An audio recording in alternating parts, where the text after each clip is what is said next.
Hey, my name's Naomi. Let me walk you through my little world, just so you know who you're dealing with here. I grew up with just my mom, Sarah. She was a nurse, always running off her feet to make ends meet, but somehow, she managed. We never had much, but she busted her ass to make sure I never felt it. Every evening, when she'd slump down at our kitchen table, I'd hear bits and pieces about her day, how she helped an old man walk again or comforted someone who had nobody else. It got me thinking, early on, that I wanted to be in the helping business too, just with less blood, so biology was it for me. As for my dad? Never knew him. He was out of the picture before I could even crawl, and Mom never talked much about him, except to say it was just us, and that was enough. And honestly, it was. School was my thing, especially science.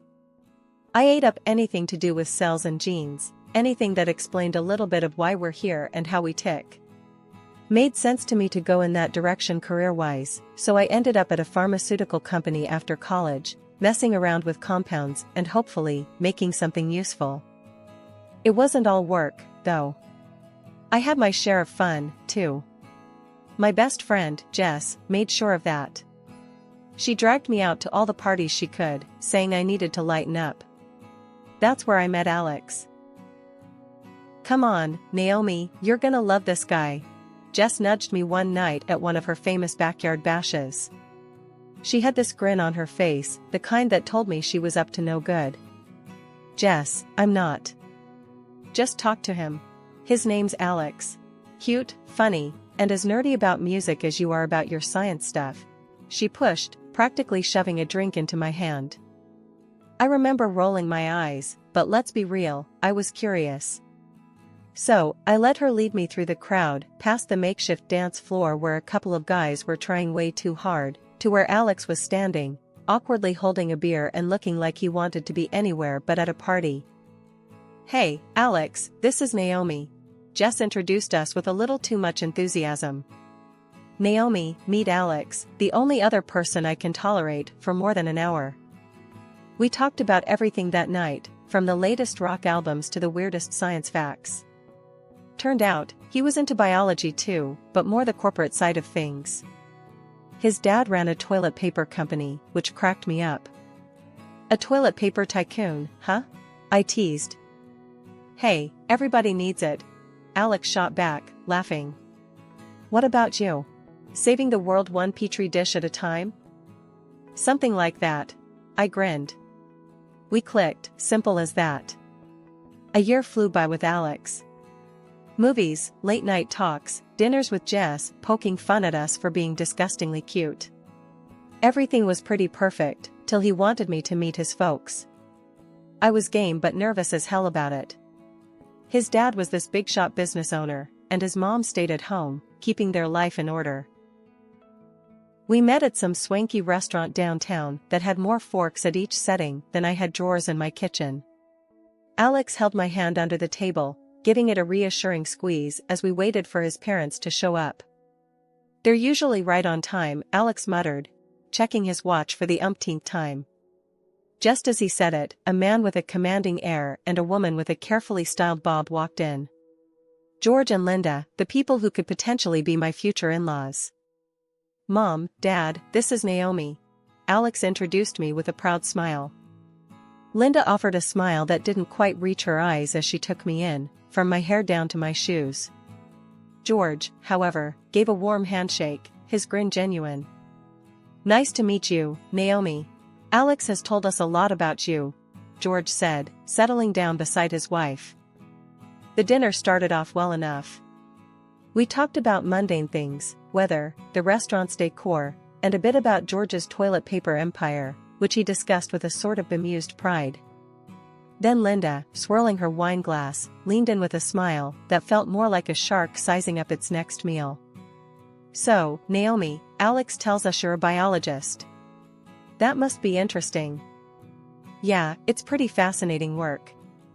Getting to see the building blocks of life, helping develop new medicines," I replied, trying to sound both enthusiastic and humble. "And your parents must be proud. What does your father do?" Linda asked, the question dropped like a casual afterthought. The table seemed to go a bit quieter. Alex's grip on my hand tightened. I hesitated, the weight of her question sinking in.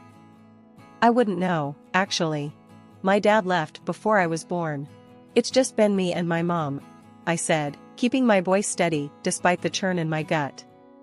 Linda's eyebrows shot up, her smile faltering. Oh, I see. That's rather unfortunate. It's hard to know what you're getting with uncertain lineage. Not knowing if there's a history of, well, undesirable traits. My mouth felt dry. I glanced at Alex, whose jaw had tightened. I think people are more than their genetics, I managed to say.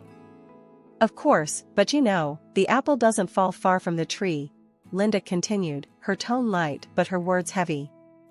For all we know, he could have been a drunk or worse.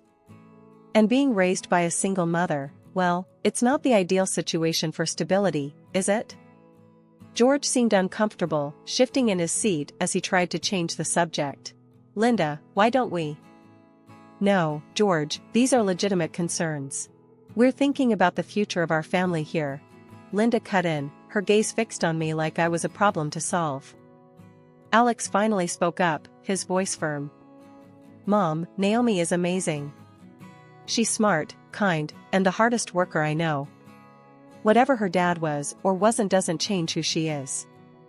The rest of the meal passed in a blur of tension.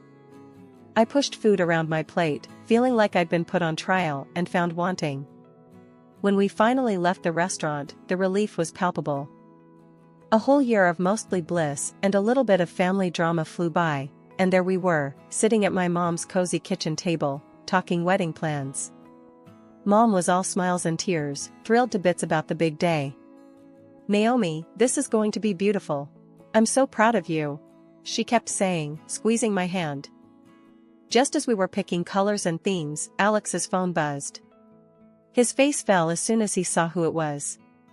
It's my mom, he said, excusing himself to take the call in the next room. The change in his tone had my stomach tightening with nerves. I exchanged a worried look with Mom, who mouthed, "Everything okay?"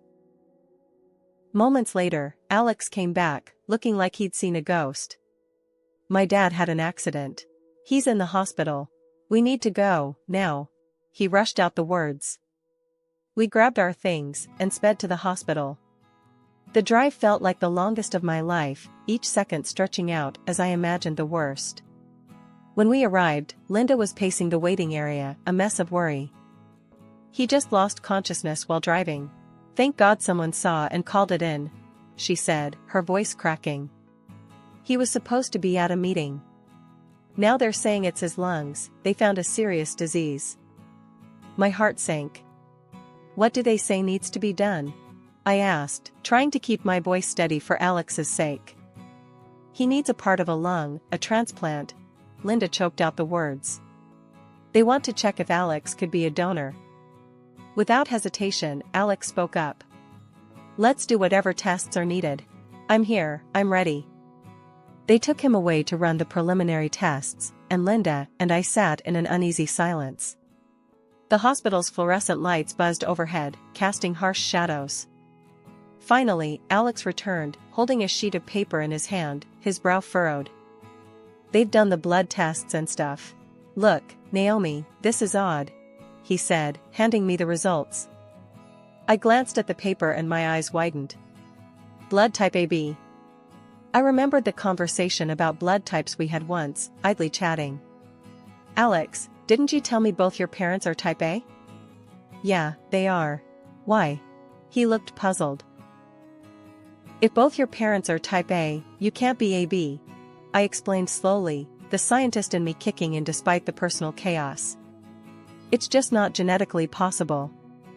Alex's face went pale. What does that mean? I took a deep breath, not wanting to unravel this here. Let's just keep this info for now, I said, taking out my phone and snapping a photo of the results. Might need to think this through later. He nodded, confusion written all over him, but we were quickly pulled back into the current crisis as a doctor approached us. Your fiancé isn't a match, unfortunately. But we're arranging for another potential donor now. The surgery is urgent, the doctor explained briskly. We spent the next hours waiting, caught in a haze of medical updates and silent personal questions. Despite everything, my mind kept circling back to the blood type issue, but I pushed it away, focusing on being there for Alex and hoping for his dad's recovery. After the successful surgery and Alex's dad's swift recovery, we didn't want to put our lives on hold any longer. So, we decided to go ahead with our engagement party. It was supposed to be a celebration, a new beginning, but as it turned out, not everyone was on the same page. We picked this lovely restaurant overlooking the river, thinking it'd be perfect for a night of joy. I was buzzing around, making sure everything was just right, but my nerves were shot. My mom was running late because of a last-minute emergency at her clinic, which I knew was going to kick off some snide remarks. Sure enough, as the guests started filling in, Linda took her chance the moment she arrived. Dressed to the nines, she swept in with a frosty air that could chill champagne. "Starting without the mother of the bride, are we?" Linda said loudly, making sure her voice carried over to where I was checking on the seating arrangement. "Well, I suppose punctuality isn't valued in some families." "Naomi, dear, it's such a shame your mother's habits reflect so poorly on you." I clenched my jaw, forcing a smile. "She got caught up at work, Linda. You know, saving lives." "She'll be here any minute," I replied, keeping my tone light despite the heat rising in my cheeks. Linda tooted, shaking her head as she glanced around, pulling some of our relatives closer. "It's always something, isn't it? An engagement dinner is a significant event, yet it seems some people don't treat it with the respect it deserves. It's just such behavior that makes one question the upbringing, doesn't it?"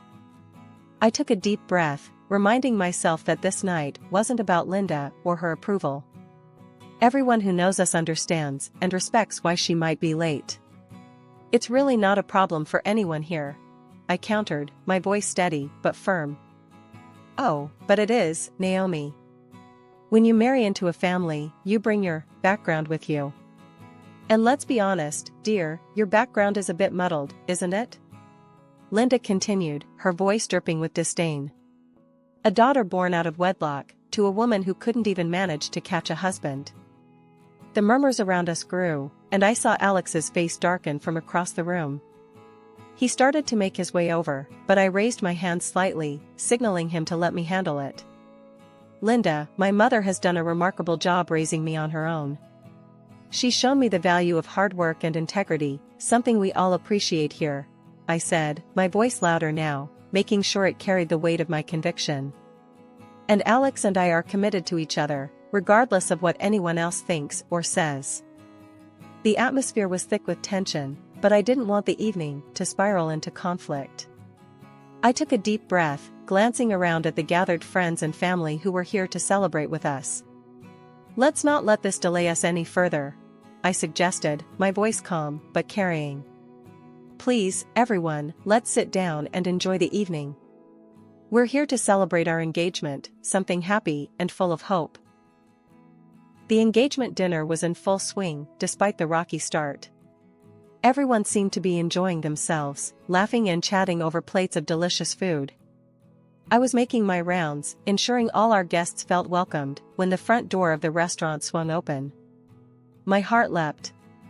It was Mom, finally here, looking a bit flustered but as beautiful as ever in her elegant dress. "Sorry I'm so late, everyone," she called out, making her way through the crowd to where we were gathered around a table with Alex's parents. I figured it was as good a time as any to formally introduce her to Alex's folks. "Mom, this is George and Linda, Alex's parents," I said, gesturing towards them with a smile. But as soon as my mom laid eyes on George, her whole demeanor changed. She let out a sharp gasp, covered her eyes with her hands, and staggered back a step. It was like she'd seen a ghost. "Mom? What's wrong?" I rushed to her side, completely bewildered. She was pale, shaking her head as if to dispel a nightmare. George, too, looked like he'd been struck, his face draining of color, his eyes fixed on the floor. "This can't be happening," my mom murmured, her voice barely audible. "We can't, this wedding can't go on." Confused and starting to panic, I pressed, "Mom, what are you talking about?" What's going on? She finally looked up, her eyes filled with tears. Naomi, this is too much. George is your father. We can't do this. The room fell silent instantly, the earlier noise dying down as if sucked away. Murmurs began to ripple through the crowd, everyone trying to grasp what they had just heard. Linda, who had been sitting quietly, suddenly stood up, her chair scraping loudly against the floor. George, what is she talking about? What is this nonsense? George couldn't meet her eyes. He just stared at the ground, his voice a tortured whisper. It's true, Linda. I was with Sarah before you. When she told me she was pregnant, I wasn't ready. I left her. I never knew. I never thought. Alex, who had been standing by my side, looked like he was going to crumble right there. Dad? You mean? Naomi and I are. He couldn't even finish the sentence, his face crumpling in despair. I felt numb, the shock too big to process. My fiancé, the man I loved, was my half-brother. It was like a twisted nightmare, except I was wide awake. Can't be together? Alex managed to choke out, his eyes glistening with unshed tears. I didn't know what to say, what to feel. Everything was collapsing around us. Our future, our plans, the life we'd imagined together, all tainted by a secret that should have come out decades ago. After the bombshell about my dad, the room felt like a pressure cooker about to blow. Confusion and shock were written on everyone's faces. That's when I remembered something crucial, those blood test results from before Alex's dad's surgery. I needed to make sense of everything, not just for me, but for everyone caught in this mess. Can everyone just stop for a moment? My voice cut through the murmurs, louder than I expected. All eyes turned to me. Linda, I said, looking directly at Alex's mom. I have to ask, why do you and Alex have different blood types? What's going on there? Linda's face went pale, her eyes darting around, looking for an out.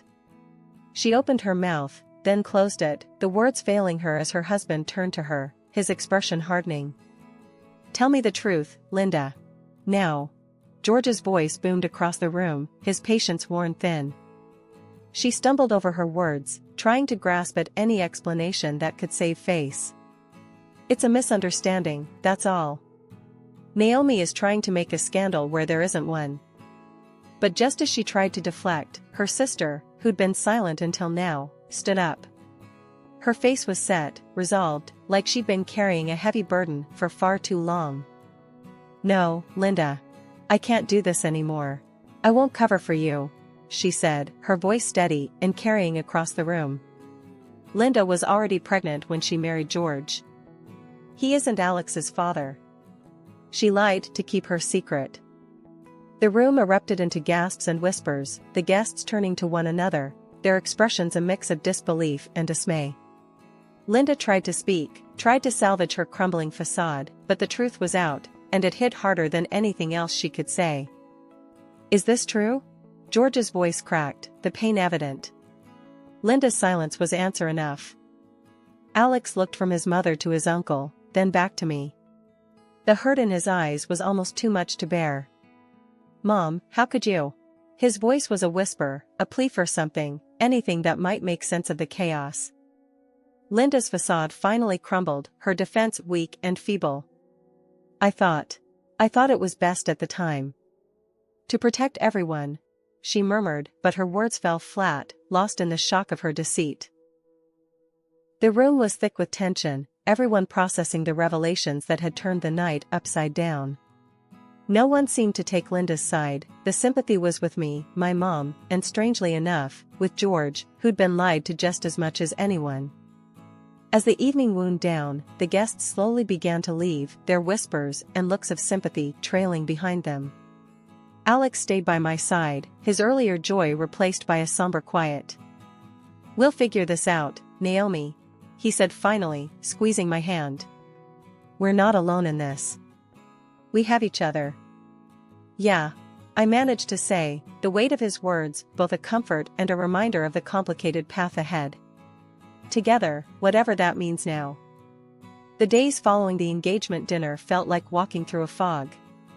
Alex and I had decided to take some time to ourselves, to process everything. We weren't breaking up, but we couldn't pretend our relationship could go on the same either. It was one of those tough decisions that neither of us wanted but both knew was necessary. A week later, I met up with my mom and George at a quiet coffee shop.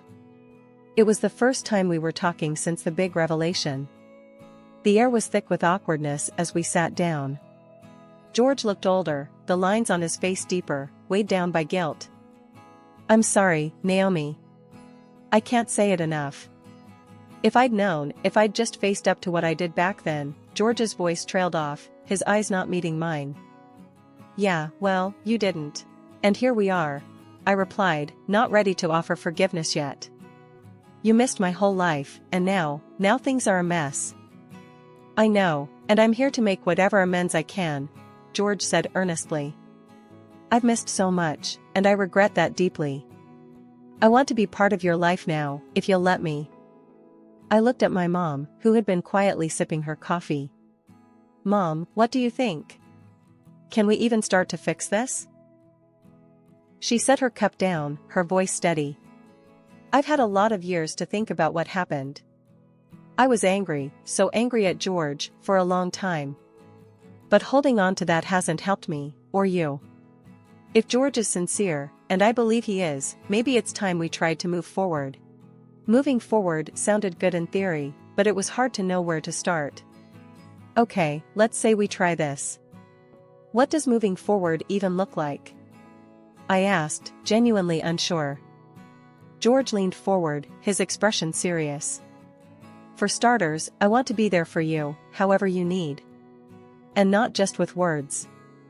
Financially, emotionally, whatever gaps I can fill." It felt weird, considering letting George in after everything.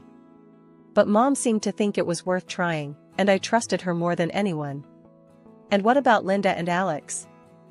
I had to ask, the question hanging over us. George's face clouded over. "Linda and I are figuring things out. As for Alex, he's heartbroken, Naomi. He loves you. He wants to stay in your life, if you'll have him." My heart ached at the mention of Alex. I don't know how to be around him and not feel everything I felt before. But I don't want to lose him either. "It's going to take some time." "Take all the time you need," George assured. "We'll go at whatever pace you set." After everything that happened, the dust finally settled, and the biggest surprise was that Alex and I found our way back to each other. Despite the unbelievable twists our lives had taken, our love proved resilient. We realized that no matter what, we couldn't imagine our lives apart. Eventually, we celebrated our wedding, surrounded by those who supported us through thick and thin, and it was genuinely the happiest day of my life. Life went on, and as for Alex's parents, they ended up divorcing. George, feeling betrayed by years of deception, left Linda without alimony or a share in the joint property. He was hurt deeply but decided to channel his efforts into something positive by transferring all his property and business to Alex and me. Running the business has been a challenge, but Alex handles it like he was born for it, and I've never been prouder of him. Things between George and my mom, Sarah, are still tense. Mom never fully forgave him for leaving her all those years ago, and their interactions are mostly cordial and only for the sake of family harmony. It's not perfect, but they manage for our sakes. As for Linda, after the divorce, she moved to another city. We don't hear much from her, and she wasn't invited to the wedding. Honestly, neither Alex nor I want to rekindle that connection. It's better for everyone this way. Sitting in our backyard, Alex and I often talk about how our journey together has been anything but ordinary. Remember when we thought planning a wedding was going to be our biggest challenge? I joked one evening, sipping on my tea as the sun set beautifully in front of us. Alex laughed, wrapping an arm around me. "Yeah, life threw us some curveballs, didn't it? But look at us now." "Yeah, stronger than ever," I agreed, leaning into him. I wouldn't change a thing about our story. We've come to understand that life doesn't have to be perfect to be wonderful. We've faced challenges that would have broken many, but here we are, living proof that what doesn't kill you really does make you stronger. Our story isn't just about the struggles, but also about overcoming them, about love finding a way, and about building a future together no matter what.